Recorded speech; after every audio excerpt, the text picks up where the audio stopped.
नमस्कार, आप देख रहे हैं वन उत्तर प्रदेश। मैं हूं आपके साथ हर्षदा जोशी। आइए नजर डाल लेते हैं इस वक्त की हेडलाइंस पर।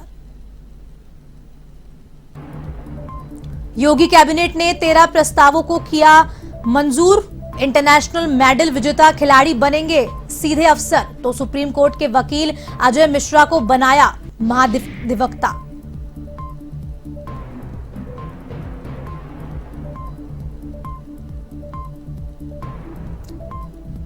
मेरठ दौरे पर आज सीएम योगी आदित्यनाथ शहीदों को किया नमन, परिजनों का किया सम्मान। कई विकास परियोजनाओं का किया लोकार्पण और शिलान्यास।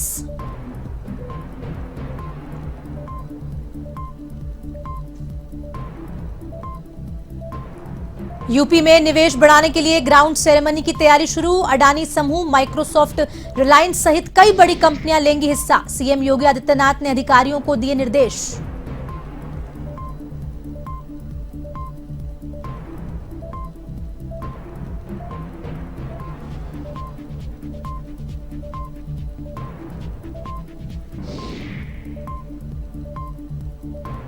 महाराष्ट्र ठाकरे परिवार का विवाद पहुंचा अयोध्या। राज ठाकरे और शिवसेना की पार्टियों के कार्यकर्ताओं में दिखा पोस्ट वॉर। हनुमानगढ़ी के पुजारी ने दो नेताओं को सीख, कहा हिंदुत्व पर मत करो राजनीति।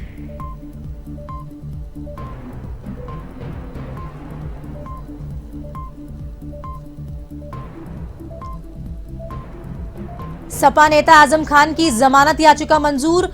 वक्फ बोर्ड की संपत्तियों पर कब्जे को लेकर चल रही थी सुनवाई। आजम खान को 88 में से 87 मामलों में मिल चुकी है जमानत।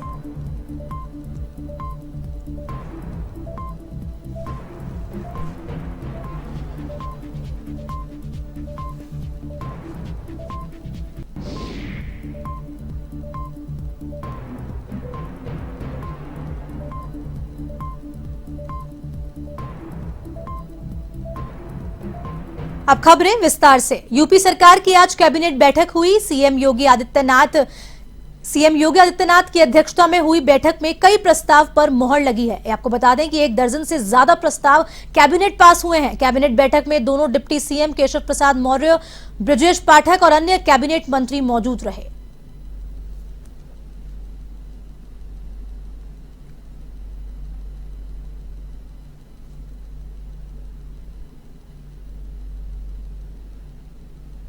सुप्रीम कोर्ट में वरिष्ठ अधिवक्ता अजय मिश्रा को यूपी सरकार ने एडवोकेट जनरल नियुक्त किया है। प्रदेश के नए महाधिवक्ता अजय मिश्रा जस्टिस अश्विनी मिश्रा के भाई हैं, जिनके नाम पर योगी कैबिनेट ने मंजूरी दी। इससे पहले अजय मिश्रा सुप्रीम कोर्ट में ऊपर महाधिवक्ता थे।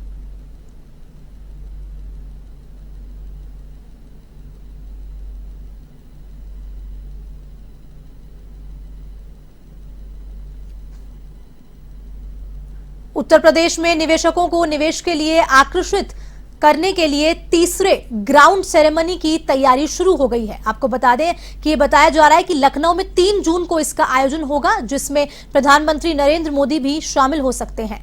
साथ ही अडानी समूह, Microsoft India, Reliance industries, Hiranandani समूह, आईटीसी समूह और बिरला समूह सहित कई राष्ट्रीय अंतर्राष्ट्रीय कंपनियों के अध्यक्ष, सीईओ के इसमें शामिल होने की संभावना जताई जा रही है।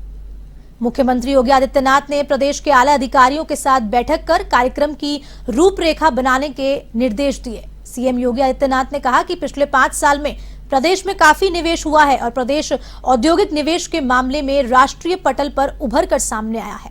आज प्रदेश ease of doing business ranking में दूसरे स्थान पर है और इससे पहले स्थान पर लाने के लिए हमें मिलकर मेहनत करनी होगी।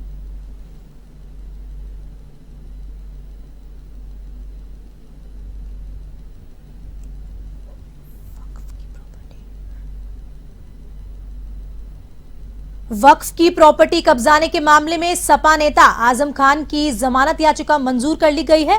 सुनवाई पूरी होने के बाद जस्टिस राहुल चतुर्वेदी की सिंगल बेंच ने 5 मई को फैसला सुरक्षित रख लिया था। वक्फ बोर्ड की जमीन गलत तरीके से अपने पक्ष में कराने के मामले में यह केस दर्ज हुआ था। अगस्त 2019 में लखनऊ में पत्रकार अलामा जम्मी नकवी ने मुकदमा दर्ज कराया। जो बाद में रामपुर के अजीम नगर थाने में ट्रांसफर हो गया था। इस मामले में पहले 4 दिसंबर 2021 को फैसला सुरक्षित हो गया था, मगर राज्य सरकार ने एक अर्जी दाखिल कर कुछ नए तथ्य पेश करने की मांग की थी। इसके बाद कोर्ट ने दोबारा मामले की सुनवाई शुरू की थी। आजम खान के खिलाफ 88 मुकदमे दर्ज हैं। इस मामले को मिलाकर 87 मामलों में आजम खान की जमानत को मंजूरी मिल चुकी है। 3 स्कूलों की फर्जी कागजात से मान्यता लेने के मामले में हाल ही में उन पर एक मुकदमा दर्ज हुआ है। सीतापुर जेल में बंद आजम खान को वारंट तामील करा दिया गया है। इस मुकदमे की वजह से फिलहाल उन्हें जेल से रिहाई नहीं मिल सकेगी।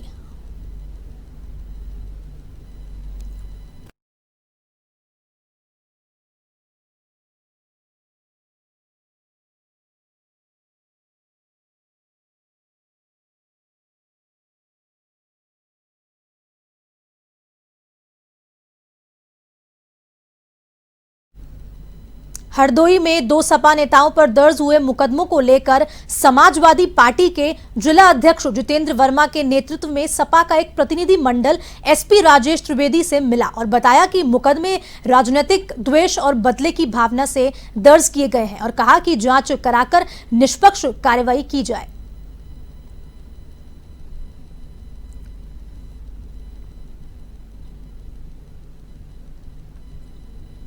सरकार में बदले की भावना से काम किया जाए। पुलिस जो है सरकार के इशारे पर काम कर रही है। आज हम लोग समाजवादी पार्टी महिला वाहिनी के राष्ट्रीय सचिव रामज्ञान गुप्ता और समाजवादी पार्टी के नगर अध्यक्ष रियासत खान के प्रकरण को लेकर हरदोई वरिष्ठ पुलिस अधीक्षक से जाकर मुलाकात। हमने अपने पार्टी के नेताओं कार्यकर्ताओं का पक्ष रखा है जिन पर फर्जी मुकदमे दर्ज किए गए। ऐसे एप्लीकेशन तो कोई भी किसी के विरुद्ध दे सकते हैं, तो केवल एप्लीकेशन के आधार पर अगर मुकदमे लिख दिए जाएंगे बिना जांच किए, बिना उसकी पड़ताल किए, तो निश्चित तौर से वो अन्यायपूर्ण है। दोनों ही नेता हमारे साफ सुथरी चल के हैं। किसी तरह का कोई राजनीतिक जीवन में आरोप नहीं लगा।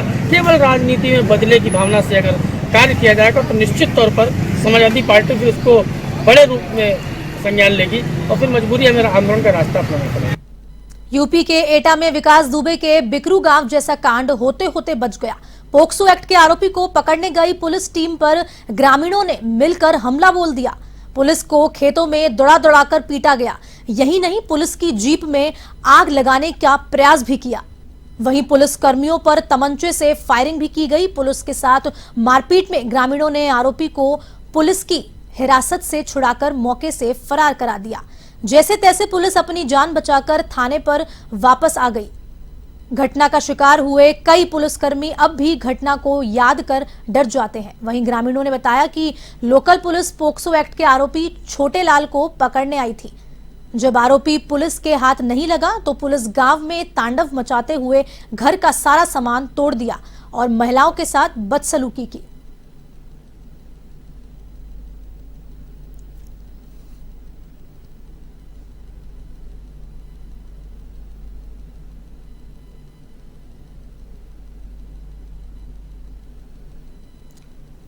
जालौन में 14 मई को राष्ट्रीय लोक अदालत का आयोजन किया जाएगा। आपको बता दें कि लंबे समय से चल रहे दीवानी, परिवारवाद, बैंक और वाहनों के चालान से संबंधित मामलों का निस्तारण किया जाएगा। ऐसे में बकायेदारों को इस अवसर का लाभ अवश्य उठाना चाहिए और जिसका आयोजन सभी के हितों को ध्यान में रखकर किया जा रहा है।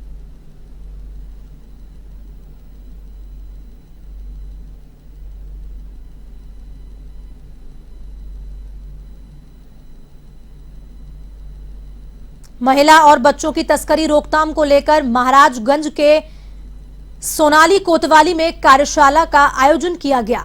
इस दौरान सोनाली कोतवाली क्षेत्र से जुड़ी सभी ग्राम पंचायत से आए जनप्रतिनिधि और ग्राम प्रधानों ने भाग लिया। इस कार्यशाला की अध्यक्षता पुलिस कप्तान डॉक्टर कौस्तुभुब और गोरखपुर एडीजी जोन पुलिस उप महानिदेशक अखिल कुमार ने की।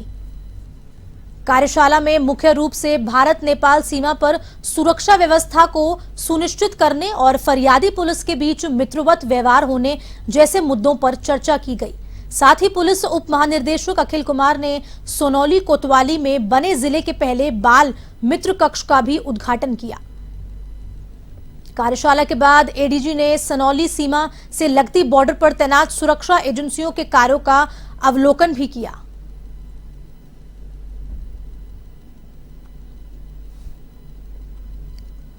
विशेषकर महिलाओं और बच्चों की रोकथाम के लिए क्या प्रयास किए जाने चाहिए, इसी विषय पर ये कार्यशाला आयोजित की गई थी। इसमें हमारे सीमावर्ती क्षेत्र के जो गांव हैं, वहाँ के प्रधान हैं और निवासी हैं, उनको बुलाया गया था और उनको इस बारे में विषय में जानकारी दी। साथ ही साथ सीमावर्ती क्षेत्र जो है वो राष्ट्रीय सुरक्षा से भी जुड़ी हुई है, क्योंकि अंतर्राज्यीय सीमा है। 16 मई को प्रधानमंत्री नरेंद्र मोदी नेपाल दौरे पर रहेंगे। ऐसे में रूपदेही जिले के लुम्बिनी बौद्ध स्थल पर पीएम नरेंद्र मोदी के आगमन को लेकर नेपाल में तैयारियां जोरों पर है। वहीं दौरे के दौरान प्रधानमंत्री लुम्बिनी बौद्ध स्थल पर महामाया मंदिर में पूजा करेंगे। साथ ही साथ बौद्ध स्थल पर बने अशोक स्तंभ के सामने दीप जलाएंगे और भारत नेपाल के सहयोग से लुम्बिनी बौद्ध स्थल पर बन रहे बौद्ध विहार मंदिर का लोकार्पण भी करेंगे। अपने कार्यक्रम में प्रधानमंत्री लुम्बिनी के बौद्ध स्थल पर स्थित ऑडिटोरियम से 20,000 से ज्यादा नेपाली जनता को संबोधित करेंगे। प्रधानमंत्री के संभावित दौरे को लेकर नेपाल के लुम्बिनी बौद्ध स्थल पर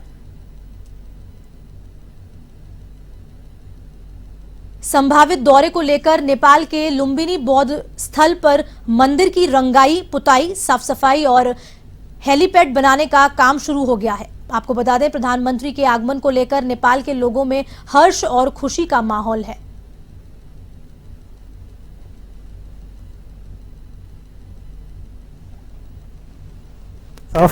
गौतम बुद्ध लुम्बिनी में अभी तक इंडिया सरकार प्रमुख का अभी तक भ्रमण नहीं हुआ था।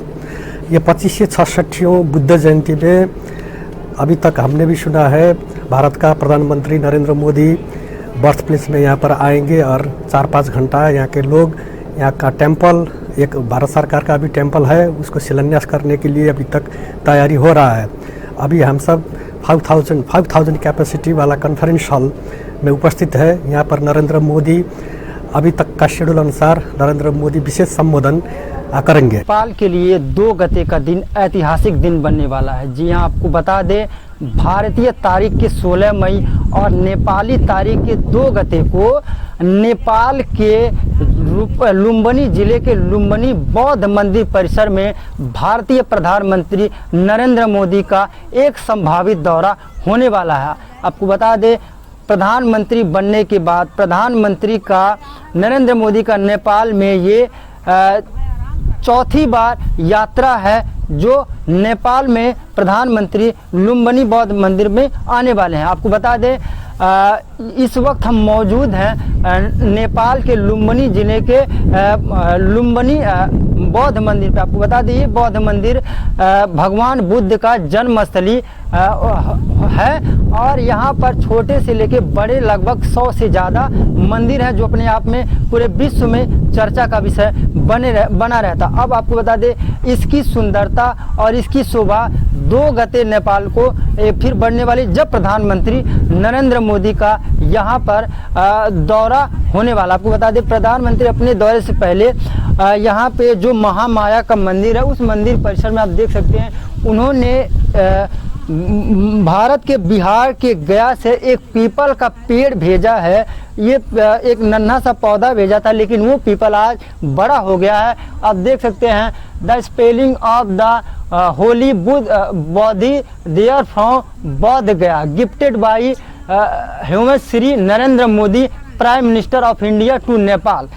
तो एक प्लांट नरेंद्र मोदी ने भारत के बिहार राज्य के गया से लुम्बिनी के जो भगवान बुद्ध का जन्मस्थली है वहाँ पर भेजा और वह पीपल का पौधा बड़ा हो गया। जो प्रधानमंत्री नरेंद्र मोदी का कार्यक्रम, आप उस कार्यक्रम के आपको बता देते हैं। प्रधानमंत्री 16 मई और नेपाली तारीख के 2 गते को लुम्बिनी जिले के लुम्बिनी भगवान बुद्ध के जन्मस्थली पर उनका एक संभावित दौरा होने वाला है। इस दौरान वो महामाया मंदिर, आप मेरे पीछे आप कैमरा मैन से हम कहेंगे वो दिखाएं, ये वही महामाया मंदिर है जहाँ पर prime minister of India Shri Narendra Modi आएंगे और इस मंदिर का दर्शन करेंगे। साथ ही साथ इसी के जस्ट अपोजिट अशोक स्तंभ है जहाँ पर वो दीप प्रज्वलन जलाएंगे। और जो भारत और नेपाल की टूरिज्म संस्था भारत नेपाल बुद्ध विहार, इसी लुम्बिनी स्थान पे 1 एकड़ की ज़मीन में एक मंदिर निर्माण हो रहा है जिसका वो लोकार्पण करेंगे। साथ ही साथ वो अपने कार्यक्रम के अंत में लुम्बिनी में ही एक ऑडिटोरियम में 5000 नेपाल की जनता को संबोधित करेंगे। अब उनके कार्यक्रम की तैयारियों को लेकर आपको बता दें, यहाँ पे जबरदस्त तैयारियां चल रही हैं। मंदिर की साफ सफाई, रंगाई पुताई, साथ ही साथ जो उनका हेलीकॉप्टर लैंड करेगा, 4 हेलीपैड बनाया जा रहा है। अगर सुरक्षा की बात करें तो सुरक्षा की भी चाक चौबंद की व्यवस्था की जा रही है। वहीं नेपाल के पुलिस से आर्मी तक लगभग 1000 जवान उनके आगमन के बाद ऐसे लुम्बिनी परिसर में तैनात रहेंगे। साथ ही साथ भारत की भी सुरक्षा एजेंसियां तैनात रहेंगी। अब जो आपको बता दें, जो प्रधानमंत्री के आगमन को लेकर जो नेपाल में एक हर्ष का माहौल है, एक खुशी का माहौल है। नेपाल के लोग चाहते हैं कि प्रधानमंत्री नेपाल में आए, नेपाल के लोगों से मिले और कहीं ना कहीं नेपाल के लोग इस आगमन को एक बड़ा प्रधानमंत्री मतलब नेपाल के लिए विकास का एक रास्ता सोच रहे हैं, देख रहे हैं। क्योंकि आपको बता दें, जो लुम्बिनी और टूरिज्म के दृष्टिगत पूरे विश्व में जानी जाती है। यहाँ पे रोजाना लगभग लाखों की संख्या में विदेशों से सैलानी आते। साथ ही साथ भगवान बुद्ध को मानने वाले बौद्धिस्ट भी लाखों की संख्या में लुम्बिनी के बौद्ध मंदिर पर आते हैं और भगवान बुद्ध का ध्यान करते। तो कहीं ना कहीं यह दौरा नेपाल के लिए, नेपाल के विकास के लिए, साथ ही साथ जो भारत के महाराजगंज जिले में रामग्राम है, भगवान बुद्ध का जो ननिहाल देवदा है, वहाँ का भी विकास देखा जा रहा है। तो कहीं ना कहीं जो प्रधानमंत्री नरेंद्र मोदी का कार्यक्रम है वो नेपाल के लिए काफ़ी लाभप्रद साबित होगा। और उनका जो संभावित दौरा, हालांकि अभी उसकी आधिकारिक पुष्टि नहीं हुई है, लेकिन यह आशंका जताई जा रही है कि 16 मई को और नेपाल के 2 गते को प्रधानमंत्री नरेंद्र मोदी का नेपाल के लुम्बिनी में संभावित दौरा होने वाला है। कैमरा पर्सन के साथ मैं एवन टीवी संवाददाता, लुम्बिनी, नेपाल। महाराष्ट्र के ठाकरे परिवार का विवाद अब राम की नई नगरी अयोध्या तक पहुंच चुका है। अयोध्या में राज ठाकरे का बैनर पोस्टर लगा, उसके ठीक बाद शिवसेना ने अपना बैनर पोस्टर लगाया। हालांकि अयोध्या प्रशासन में चंद घंटों में गुपचुप तरीके से बैनर पोस्टर को हटवा भी दिया, लेकिन पोस्टर्स को लेकर अयोध्या के संत समाज ने नाराजगी जाहिर की है। हनुमानगढ़ी के पुजारी राजू दास ने कहा कि ठाकरे परिवार की ये विवाद नहीं है, ये विवाद शुरू रूप से राजनीतिक विरासत का विवाद है।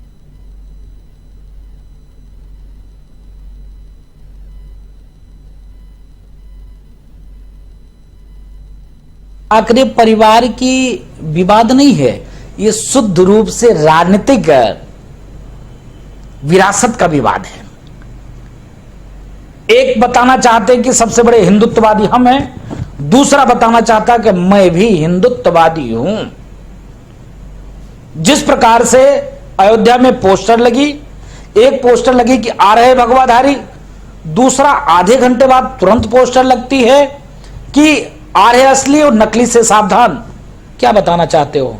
अरे भाई, हिंदू जनभावना से खिलवाड़ मत करो। आपको राजनीति करना है, खूब महाराष्ट्र में राजनीति करो, खूब अपने आप को धर्मांतरण कर लो, खूब सोनिया एंटोनो मायनो के चरण शरण में पड़े रहो। और जिस प्रकार से हिंदू जनभावना आपसे जुड़ी हुई थी, वो आपसे नहीं, बाला साहब ठाकरे से जुड़ा हुआ था और जुड़ा रहेगा। और आप बाला साहब ठाकरे की विचार को सरेआम नीलाम कर दिया सोनिया एंटोनो मायनो के चरण और शरण में, जिसको खामियाजा आपको भुगतना पड़ेगा। सहारनपुर पुलिस ने बड़ी सफलता हासिल करते हुए एटीएम कार्ड बदलाकर फ्रॉड करने वाले गिरोह के 5 शातिर चोरों को गिरफ्तार किया है। आपको बता दें कि एक सप्ताह में ये दूसरी बड़ी कामयाबी है। 5 दिन पहले भी ऐसे ही गिरोह के 5 सदस्यों को सहारनपुर पुलिस ने गिरफ्तार कर जेल भेजा था। अब तक फिर सदर बाजार थाना पुलिस ने बड़ी सफलता हासिल करते हुए 139 एटीएम कार्ड की नकदी और एक स्विफ्ट कार भी बरामद की है।